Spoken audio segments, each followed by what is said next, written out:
this down below. Now, moving forward, we got 2 quick things to go through. I wanted to ask you if there was anything that we missed on The Ultimate Fighter, or what was a funny moment that you've had in one of your fights that you could share with us.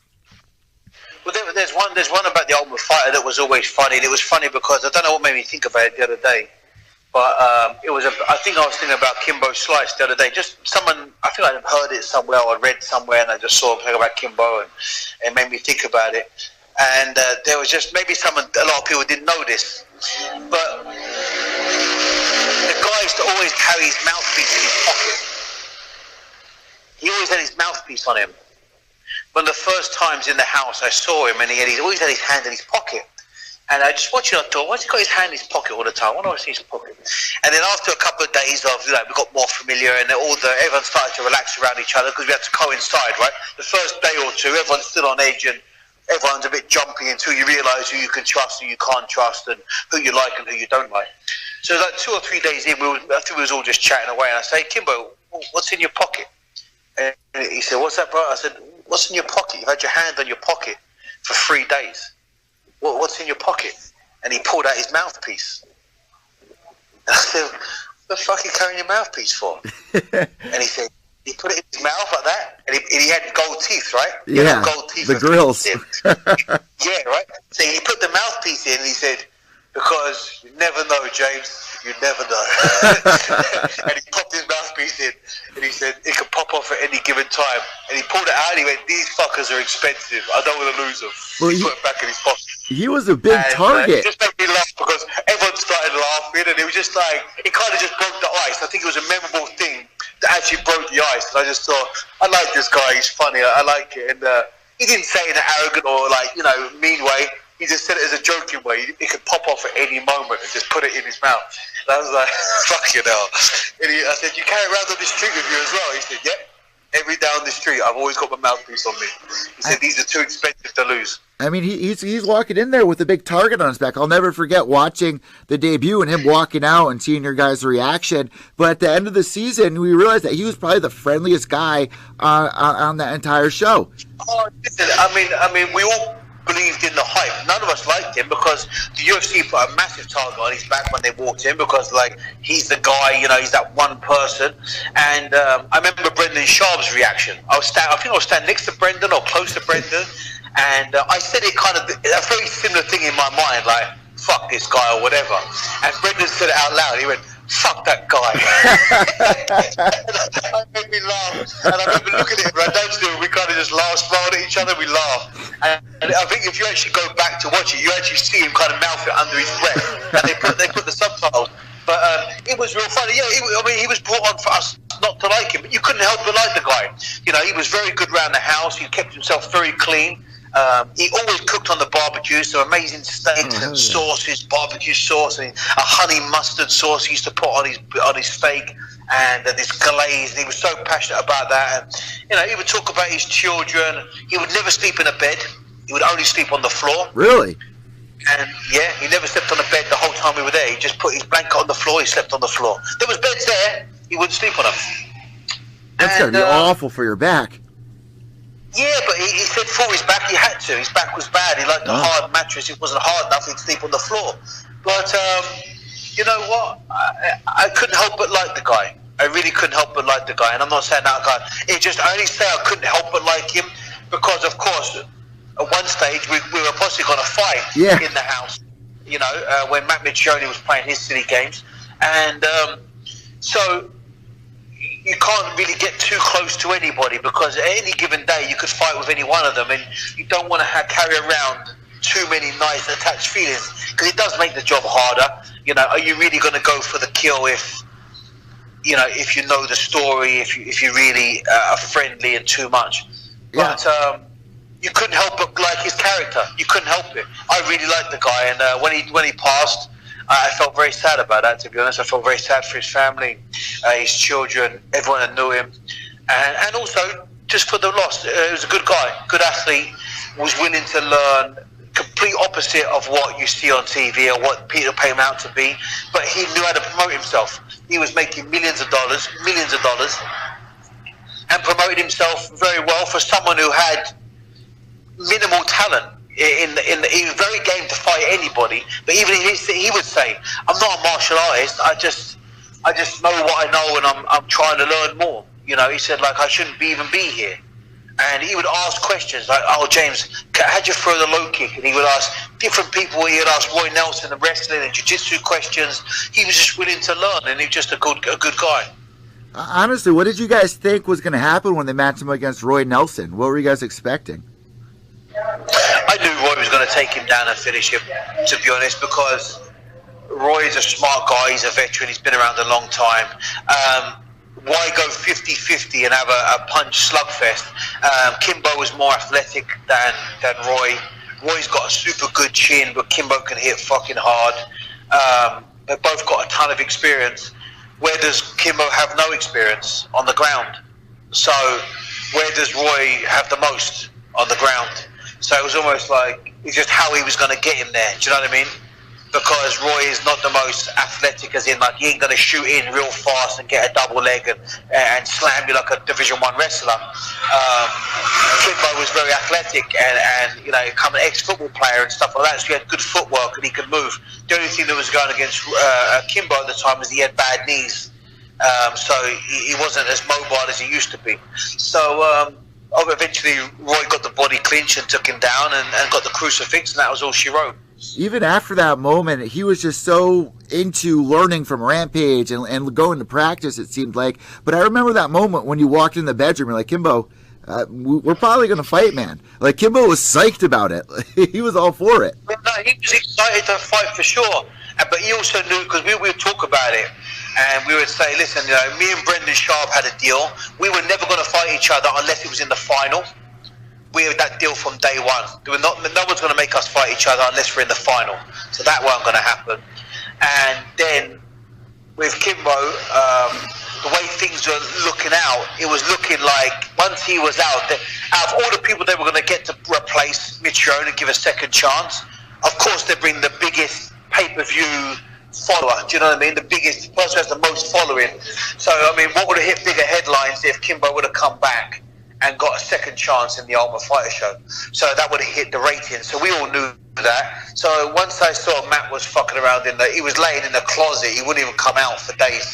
He laid in the closet floor, and after he fought Scott Junk, he took a bit of a beating during the fight, and he said he wasn't fit to fight.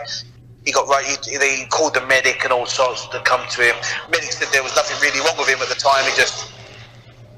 He said he was overheating and dehydrated. So the doctor said, okay, we'll give you an IV. You know, do you want to go home? He said no. So they let him stay, and then he eventually got the chance to fight.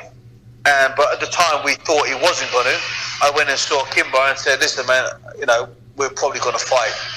So I was kind of just giving him a heads up that I'm not going to be friendly as I have been now until after the fight, you know. So I wasn't going to sit around and have chats like we were doing before or be all cool with each other, because I've got to mentally prepare now to fight someone who I actually like. It's funny because if you guys go back and watch, James, you're actually like a step ahead of everybody with knowing what was going on, like what was going through people's minds, especially with like Matt. Like, you were onto his game, what he was doing, whether he was or not doing that. It really seemed like you put the pieces together and be like, this guy's up to something here. Well, the thing was, I had hardly any MMA experience, right, when I was in the Ultimate Fighter house. So it was very, very minimal for me. So these guys were all veteran MMA fighters. They didn't really come from any other backgrounds. I mean, they're NFL, some of them and so forth, but they all still had 8 or 9 or 10 MMA fights, which I hadn't. So for me, it was more like, I've got to play the street strategy, I've got to play the mental attribute strategy, and I've got to feel people out. And I worked security for 10 years before I was able to quit doing it. So I learned a lot of street mentality, and I learned a lot of how people would conduct themselves and carry themselves, and I was very good at reading people in that respect. So I was using those tools to get me through. Sometimes I was playing games with some people, sometimes I was getting under people's skin. You know, I had to play what I had to play, but to be honest, I was fighting for a career, right? I mean, I was looking for an attribute. People would give me a bit of a hard time about things I did on the Ultimate Fighter show or didn't do or whatever. Some things are edited to look bad, and some things, yeah, I did, but to be honest, it was more to do with What would you do if you had a chance to go and fight in the UFC? Would you just sit back and play fair when no one else was playing fair? Or would you use all the tools you've got in your arsenal to make it work? And that's what I was doing. And I knew from day one, Matt was a mental midget at the time. You know, he would try to bully people in the gym and training, in sparring, then sending subliminal messages, like he'd go a little bit harder than everyone else was doing. And, you know, even when we were drilling, he would try to kick a bit harder or punch a bit harder or whatever. Just trying to, and you say, hey, come on, we're just drilling. Oh, no, I am. I'm going easy. That's me easy. And you're like, that's bullshit. I know I'm a veteran in fighting. I know when someone's going easy. I know when someone's putting a bit of weight behind the punch. He was just trying to get into people's mind, thinking that he was better than he was. So as soon as I knew I was going to fight him, I literally switched that switch, and I pretty much just put it on him from the beginning. And he was, in my opinion, he was afraid of me. Even when I went into that fight, I mean, if you watch my fight against his and other people's fight with him or after, he didn't perform nowhere near like he would, because he was intimidated by me. He knew that I knew I had his card marked. So honestly, guys, James McSweeney went through that season and with a lot of big names, Justin Wren, Rampage Jackson. That was definitely one of the best seasons. But I was so upset that Big Baby went in there, and I was really excited for the Matt Mitrione versus Big Baby showdown there, and Matt definitely showed up. And now look where Matt is. It's crazy how he evolved. That's what I'm saying. Look, I mean, Big Baby had a very good jiu-jitsu, brutally strong guy. He always suffered with concussions because he had a lot of NFL concussions. He had a bit of a weak chin. But the guy was super strong and aggressive. And if you even saw when he turned on Matt Mitrione in the house, when he got mad at him, it's the most watched thing on YouTube, right? It was like he was going to eat him. He was so mad. He wanted Matt to just make one little move and he was going to smack the shit out of him. Matt just shit himself. Matt was looking anywhere like, is someone going to help me? I was right there. I was sitting literally right there. He wasn't looking Big Baby in the face. And for me, I was sitting there thinking, I want to see how this goes. Like, I don't give a fuck. He's not my brother. You know, I don't care who fights here. I just want to see how this goes. I want to see how it plays out. And yet again, I was reading the attributes of both people. And I was seeing Big Baby lost his temper and he was scared of him. No way was he scared of him. But Matt hadn't lost his temper, and Matt was in flight mode. He hadn't had a chance to get mad. He hadn't had a chance to bite back. He was too busy thinking, what I do? What have I done? He had no idea. Baby was just fucking just down his throat, like he was just so close to him and towering over him. Matt just wanted to, like, you know, he was like a little kid at school, you know, he was getting bullied, and he was petrified. But when the fight happened, Matt had time to go in on an even playing field, and he confronted his fear. For Big Baby, he had actually gone in there a bit too emotional, you know. And also, I think he blew his load a little bit. Like, he had Matt in a few positions where he could have finished him, and I think he didn't pull the trigger. And eventually Matt escaped, and Matt got the knockout. And I remember going to the hospital because I broke my hand in my fight, even though I knocked out Darryl. Yeah. I got plates put in my hand. I broke my hand in the first round. I broke my metatarsals in my right hand, so I had to have plates put in. And I remember seeing Big Baby there at the hospital, and I said to him, like, "I'm really sorry, mate. Are you okay?" And he said, "Yeah." He was a bit emotional, and he said, "Yeah, I don't know what happened. I just got caught." And I said, "Yeah." He said, "I just fucking my chin is not what it used to be." But I mean, he already had a big payoff from the NFL. He was getting paid. He did many seasons in the NFL. He was on a very good retirement fund for them. So I mean, financially, he didn't need it. I know his wife was very upset seeing him get knocked out again. So that's probably why he decided to call it a day. But he was super talented and a really nice guy. Really nice guy. Then of course you see Matt go on and do a lot better. But I still believe, I don't think he's got over the mental problems that he suffers from.